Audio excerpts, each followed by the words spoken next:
Meus caros amigos, irmãos e irmãs, muito bom dia. Vamos começar hoje com uma frase, um pensamento que me pareceu muito bonito e profundo. Diz assim: eu não acho que uma pessoa possa ter uma união íntima com Nosso Senhor e uma perfeita fidelidade ao Espírito Santo se não tiver uma grandíssima união com a Santíssima Virgem. Esta frase consta de um dos livros publicados, escritos pelo personagem do cristianismo do qual hoje vamos falar. Uma pessoa que realmente pela obra e pela vida me tocou muito. Mas antes de falar dele, nós vamos inverter as ordens hoje. Vamos primeiramente falar do Evangelho do dia, que hoje está em João, capítulo 12, versículos de 44 a 50. O Senhor esteja convosco, Ele está no meio de nós. Proclamação do Evangelho de Jesus Cristo segundo João. Glória a vós, Senhor. Pelo sinal da Santa Cruz, livra Deus nosso Senhor dos nossos inimigos. Naquele tempo, Jesus exclamou em voz alta: quem crê em mim, não é em mim que crê, mas naquele que me enviou. Quem me vê, vê aquele que me enviou.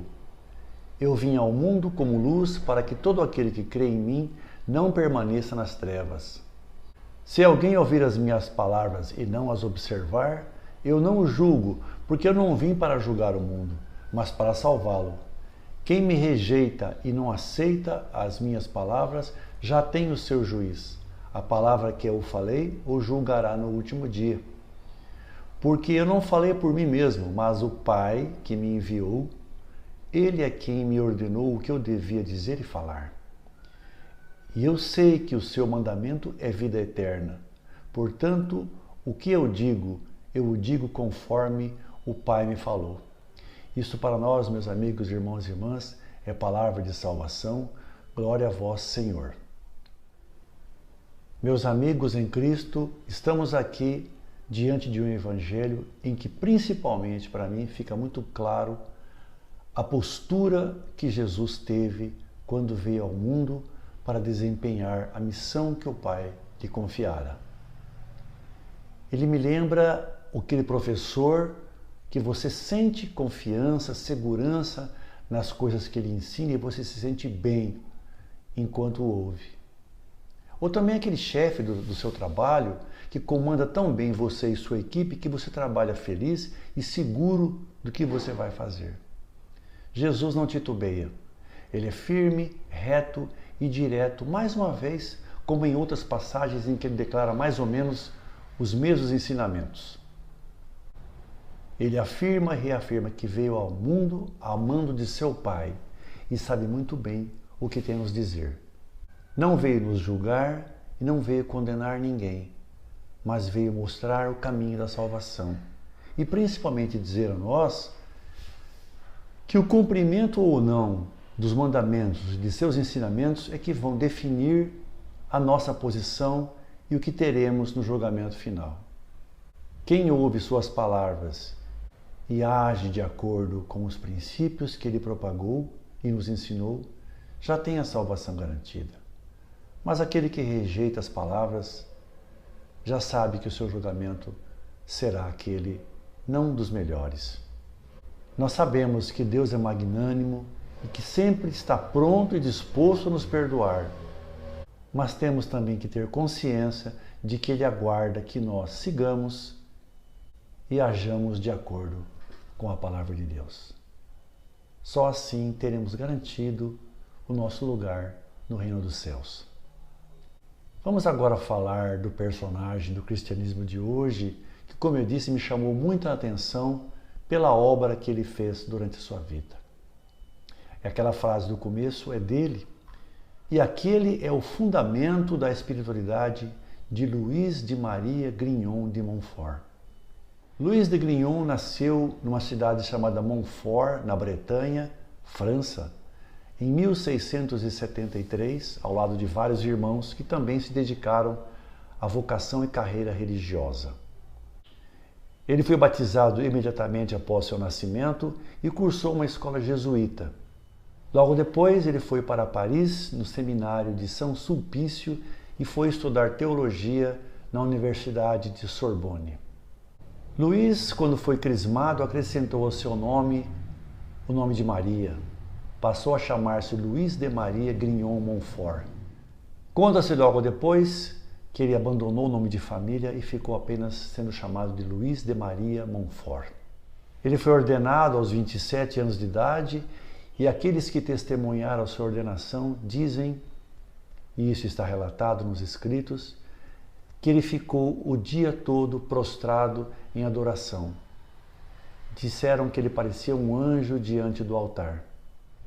As suas metas eram evangelizar os povos, socorrer os pobres e proclamar o reino de Deus através do amor de Maria. Ele era um homem de muita oração e ação, e ele combateu com muita força algumas heresias defendendo o cristianismo. Uma dessas heresias era o jansenismo, que eu vou ler um breve relato do que se tratava. Jansenismo era uma doutrina, um conjunto de princípios estabelecidos pelo bispo de Ypres, que foi condenado por heresia. Teve também muita conotação política e pregava a predestinação, negava o livre-arbítrio e considerava a natureza incapaz de praticar o bem por si só. Haviam ao lado dessa outras correntes contrárias ao cristianismo, dentro do próprio cristianismo, e Luís de Maria lutou bravamente contra elas. Ele foi nomeado então capelão do hospital de Poitiers, na França, e era adorado e admirado pelos doentes, pelos funcionários e por toda a comunidade. Mas a sua postura contra essas correntes do cristianismo fizeram com que ele arrumasse muitos inimigos e ele teve que deixar o seu posto de trabalho no Hospital de Poitiers. Ele fundou em 1703 as Filhas da Sabedoria e em 1706 a tão conhecida Companhia de Maria, também conhecida como Companhia dos Missionários Montfortinos. Por conta das divergências, ele decidiu então ir ao Papa e fez uma peregrinação de mais de 1.600 quilômetros, de onde morava na França até a Roma, onde foi recebido pelo Papa Clemente XI, que lhe ofereceu um crucifixo de marfim, o nomeou como missionário apostólico e pediu a ele encarecidamente que cuidasse de evangelizar os povos franceses. Em sua volta, como ele continuava impedido de trabalhar, ele foi para a zona rural cuidar das comunidades mais carentes. Tratou delas na parte espiritual e também na parte material. Juntamente com os moradores, reconstruiu várias capelas e construiu algumas igrejas. E apesar de ser muito amado pelas comunidades, continuava a ser perseguido dentro e fora da igreja. Ele construiu, numa certa ocasião, um calvário numa localidade e pediu que o bispo de Nantes fosse até lá abençoá-la. E o bispo se recusou por conta dessas divergências. Esse calvário foi destruído e reconstruído várias vezes, mas ele dizia, se ele não puder ser reconstruído materialmente, ele será edificado em nossos corações. Em seus últimos anos, ele fez diversas pregações a convite de bispos de outras localidades que comungavam dos mesmos ideais que ele tinha. Ele faleceu em 1716 de pneumonia. Foi muito homenageado e adorado. Ele foi beatificado em 1888 e foi canonizado em 1947 pelo Papa Pio XII. A sua mensagem era conhecer e amar a Virgem Maria para melhor conhecer e amar Jesus Cristo. A sua devoção pela Virgem ficou muito notória através de seus escritos, muitos dos quais o fazem ser lembrado e lido até hoje. O principal deles chama-se Tratado da Verdadeira Devoção à Virgem Maria, do qual vamos falar adiante. Ele criou o lema, então, chamado Totus Tuus, ou seja, todos teu. E ele se dirigia à Virgem Maria com essa frase, sou todo teu. E o Papa João Paulo II, em 1996, ele adotou o lema Totus Tuus Mariae para o seu pontificado, todo teu, Maria. E ele disse o seguinte, o Papa, no período em que ia se configurando a minha vocação sacerdotal, Meu modo de compreender o culto da Mãe de Deus sofreu certa alteração. Estava já convencido de que Maria nos conduz a Cristo. Mas nesse período comecei a compreender que também Cristo nos conduz a sua mãe.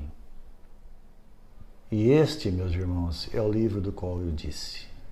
Eu me interessei pela leitura dele por conta dos pensamentos e realmente eu fiquei impressionado. Eu vou tomar a liberdade de ler alguns trechos para você.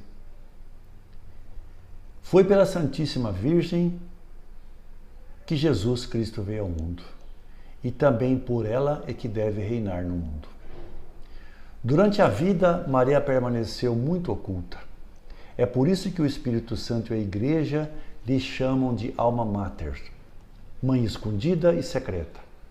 A sua humildade foi tão profunda que não teve na terra atrativo mais poderoso nem mais contínuo que o de esconder-se de si mesmo e de toda criatura, para que só Deus a conhecesse. A fim de atender aos pedidos que ela lhe fez, para que a ocultasse, a empobrecesse e a humilhasse, aprove a Deus ocultá-la na sua concepção e nascimento, na sua vida, mistérios, ressurreição e assunção, aos olhos de quase toda a criatura humana. Seus próprios pais não a conheciam e os anjos perguntavam muitas vezes entre si: quem é esta? Porque o Altíssimo lhe escondia, ou se alguma coisa lhes revelava a seu respeito, infinitamente mais lhes ocultava. Deus Pai consentiu em que ela não fizesse milagres em vida, pelo menos manifestos, embora lhe tivesse dado poder para isso. Deus Filho permitiu que ela quase não falasse, embora tendo-lhe comunicado a sua sabedoria. Deus Espírito Santo deixou que os seus apóstolos e evangelistas falassem muito pouco sobre ela, apenas o necessário para dar a conhecer Jesus Cristo, apesar de ela ser a sua esposa fiel. Maria é obra-prima por excelência do Altíssimo, cuja posse e conhecimento ele reservou para si. Maria é a mãe admirável do Filho, o qual quis humilhá-la e escondê-la durante a vida para favorecer a sua humildade. Para este fim, tratava-a pelo nome de mulher. Tratava-a como uma estranha, embora no seu coração estimasse mais do que a todos os anjos e a todos os homens. Maria é a fonte selada e a esposa do Espírito Santo, onde só ele tem entrada. Maria é o santuário e o repouso da Santíssima Trindade, onde Deus está mais magnífica e divinamente que em qualquer outro lugar do universo, sem excetuar a sua morada acima dos querubins e serafins. Nesse santuário, nenhuma criatura, por mais pura que seja, pode entrar, a não ser por um grande privilégio. Que grandes e misteriosas coisas fez o Deus onipotente nessa admirável criatura. Segundo ela própria, é forçada a dizer, a despeito da sua profunda humildade: o poderoso fez em mim grandes coisas. O mundo não conhece essas maravilhas porque é incapaz e indigno disso. Todos os dias, de um extremo a outro da terra, no mais alto dos céus, no mais profundo dos abismos, tudo proclama e publica a admirável Virgem Maria.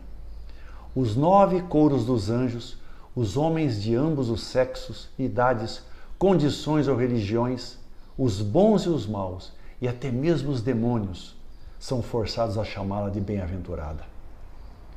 Quer queiram, quer não, a isso os obriga a força da verdade. E para encerrar, meus irmãos, toda a terra está cheia da sua glória, particularmente entre os cristãos, que a tomam por padroeira e protetora em vários reinos, províncias, dioceses e cidades. Várias catedrais estão consagradas a Deus sob sua invocação. Não existe igreja sem altar em sua honra. Não há região nem cantão sem alguma de suas imagens milagrosas, junto às quais os males de qualquer espécie são curados e toda sorte de bens são alcançados. Quantas confrarias e congregações em sua honra! Quantas ordens religiosas sob seu nome e sua proteção! quantos confrades e irmãs de todas as confrarias e quantos religiosos e religiosas de todas as comunidades que publicam seus louvores e anunciam suas misericórdias. Não há criança que, balbuciando a Ave Maria, não a louve. Não há pecadores que, em seu próprio endurecimento, não tenham alguma centelha de confiança nela. Não há nem mesmo demônio nos infernos que, temendo-a, não a respeite. Este é apenas um pequeno trecho da abertura do livro que eu comecei a ler. Eu recomendo muito a você, se você ainda não o leu.